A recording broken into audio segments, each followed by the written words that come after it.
La situation n'a pas commencé à 10h, ça a commencé vers 4h. Et la police, pour éviter, en respectant les droits de l'homme, on a pu maîtriser la situation, à part des cas bien isolés comme la station qui a été pillée. Mais gloire à Dieu, il n'y a pas mort d'homme, il n'y a pas des incidents majeurs. Mais on a arrêté quelques pilleurs et les gens qui perturbaient l'ordre public. Nous rassurons par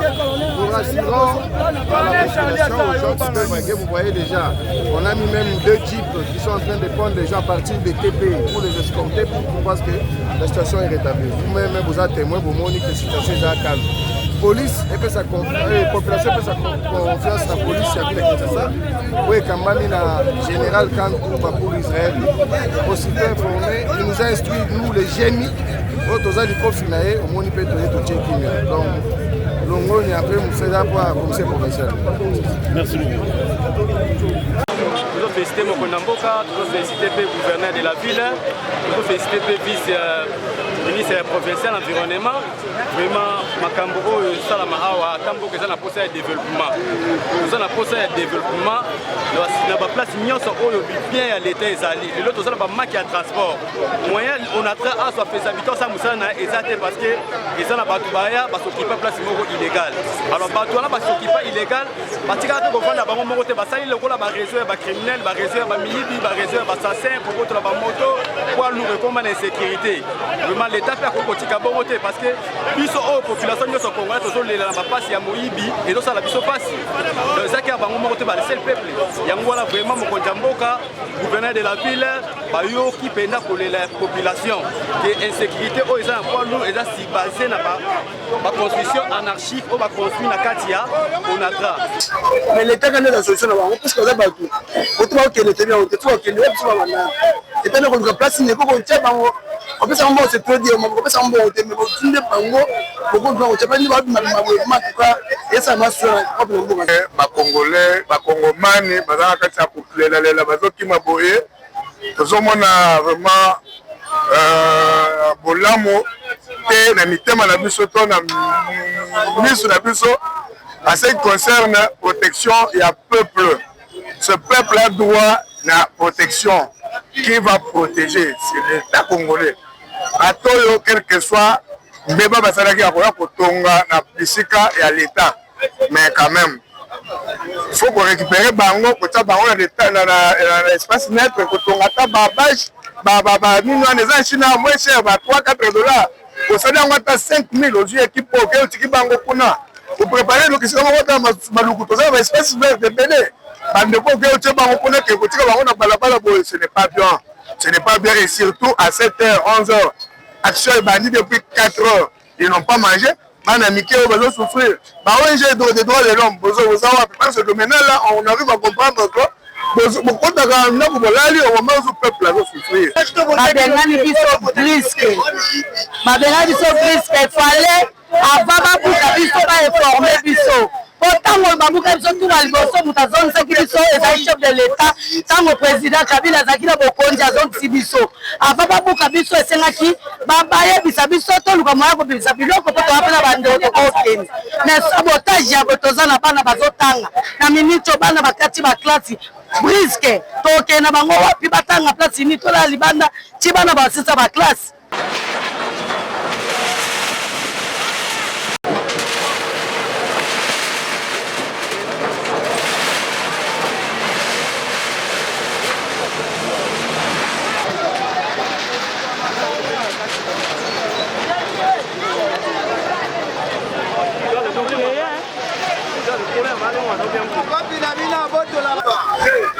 C'est là.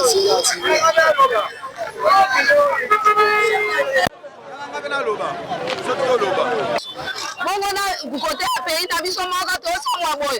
Bona bana to ko sala ndenge ni bo pesa bisa ata 5 mois. Biso to luka moyen to zonga mboka. Est-ce que sala ndenge ni bolo baki 15 mètres.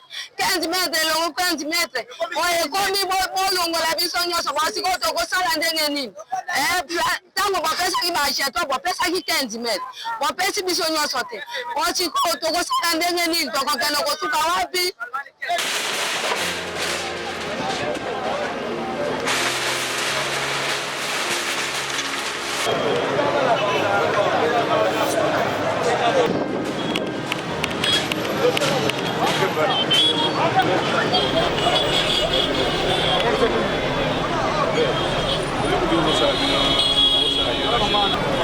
Mouya. Dans la vie,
Il fallait passer par ici, faire le constat, parce que les images circulent à travers la République, à travers Kinshasa. Ça, c'est viser un opérateur économique qui souffre des années et qui a fait monter ses affaires pour l'intérêt de la communauté, pour l'intérêt du pays. Il est dans les secteurs qui nous posent généralement problème. Lorsqu'il y a crise de carburant dans ce pays, ce sont ces opérateurs économiques comme celui-ci qui arrivent quand même à faire quelque chose pour que le gouvernement de la République maîtrise la situation sociale. Et voilà ce qui lui arrive. C'est plus que méchant. C'est comme si le malheur arrivait à ces aventuriers qui habitent toutes ces bandes de l'ONATRA. C'est comme si leur malheur venait de cet opérateur économique. Et ce n'est pas sérieux. Comme je crois que le gouverneur également qui a pris l'initiative de faire ce travail ici, un travail qui lui a été certainement demandé par l'ONATRA, aurait dû prendre des mesures de sécurité pour prévenir tout ceci. Mais ceci arrive à un opérateur économique. Il me semble même que dans les environs, il y a 2 postes de police. Mais comment les gens sont allés jusqu'à tout prendre. C'est étonnant. Tout prendre, tout détruire. C'est pas possible. Et lorsque je me fais le souci en tant que député national de savoir si le gouverneur de province est passé par ici, on m'a dit qu'il n'est toujours pas là. Bon, je ne sais pas si peut-être qu'il est trop occupé, mais il aurait dû déjà envoyer, serait-ce que ses collaborateurs, parce que leur présence pouvait quand même chercher à tranquilliser un peu la victime de ces comportements de Kinois. C'est pas normal. Je voudrais espérer que lui-même et le gouvernement de la République pourront prendre des dispositions pour que la victime de ces comportements inciviques soit remis dans ces conditions. Parce que ce n'est pas normal. Vraiment, ce n'est pas normal, c'est déplorable. Ce qui arrive à un opérateur économique, qu'est-ce qu'il a fait pour mériter tout ça? Voilà, c'est une réaction de déception. C'est pas aller loin, c'est vraiment... J'ai compati à son malheur, parce que c'est un malheur qui arrive.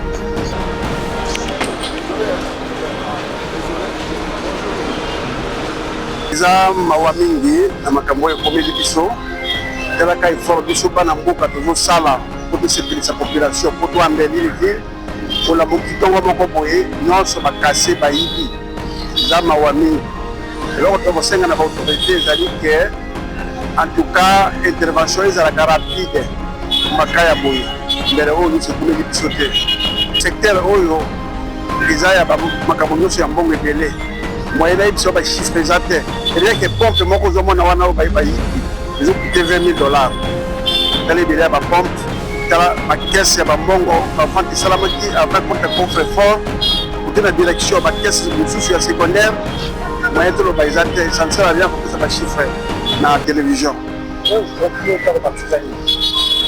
eloko bakisa ezali ke bakonzi barenforcer sécurité po biso baopérateur mpe bakoévolue po biso totia mbongo na kese ya l'état bapako tofutaka eza po esunga population fo tozala sécurisé au premier plan voilà un peu le sens na kopesa rapport.